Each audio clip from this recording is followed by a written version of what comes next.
कहानी का नाम अपना घर। नव्या रूप रंग में साक्षात सौंदर्य की देवी प्रतीत होती थी। गौर वर्ण, श्यामल केश, सुराही जैसी गर्दन और चाल ऐसी लुभावनी की हिरनी भी शर्मा जाए। पाक कला में दक्ष नव्या पढ़ाई में सामान्य रही थी। उसकी माँ सावित्री देवी ने उसे बड़ी ही सादगी से पाला था। कभी नव्या आधुनिक परिधान पहनने के लिए कहती तो सावित्री देवी तुरंत टोक देती। नव्या बाबुल के घर लड़की सादा ही रहती है, अपने घर जाकर चाहे जितना फैशन करना। नव्या के कॉलेज से लड़कियां एजुकेशनल टूर पर जा रही थी। उसने भी माँ से जाने के विषय में पूछा तो माँ का जवाब आया, नव्या मुझे विवाह से पूर्व लड़की का यूं घूमना फिरना पसंद नहीं। जितना भारत भ्रमण करना हो अपने घर जाकर करना। नव्या उदास होकर स्वयं से पूछती, क्या ये मेरा घर नहीं है? नव्या को कॉलेज के एक फंक्शन में गायत्री देवी, जो स्कूल की ट्रस्टी थी, ने देख लिया और अपने बेटे शोभित के लिए पसंद कर लिया। विवाह का प्रस्ताव नव्या के घर पहुंचा तो नव्या की मां अत्यंत प्रसन्न हुई। आखिर इतना धनाढ्य परिवार जो मिला था। आखिरकार नव्या का विवाह शोभित से हो गया। सुहाग कक्ष में ही नव्या के समक्ष शोभित की सच्चाई सामने आ गई।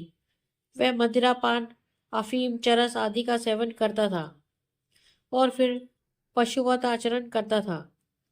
नव्या के लिए उसके साथ जीवन निर्वाह करना किसी चुनौती से कम न था। एक माह बाद नव्या ने शोभित के वहशीपन की निशानियां अपनी सासू माँ को दिखाई तो उन्होंने तपाक से कह दिया, देखो नव्या, मैंने शोभित को बड़े लाड प्यार से पाला है। उसके लिए बहुत अमीर घरानों के रिश्ते आए, किंतु शोभित ने तुम्हें कॉलेज के सांस्कृतिक कार्यक्रम में देखा तो तुम पर दिल हार बैठा। मैंने उसे बहुत समझाया कि तुम्हारा लो स्टेटस हमारे स्टैंडर्ड से मैच नहीं करता, पर उसकी मति मारी गई और आज तुम मेरे शोभित पर उंगलियां उठा रही हो। तुम क्या जानो, ये हाई सोसाइटी के शौक हैं। यदि तुम हमारे साथ एडजस्ट नहीं कर सकती तो अपने घर चली जाओ। सुनकर नव्या के हृदय पर का दर्पण चूर चूर हो गया।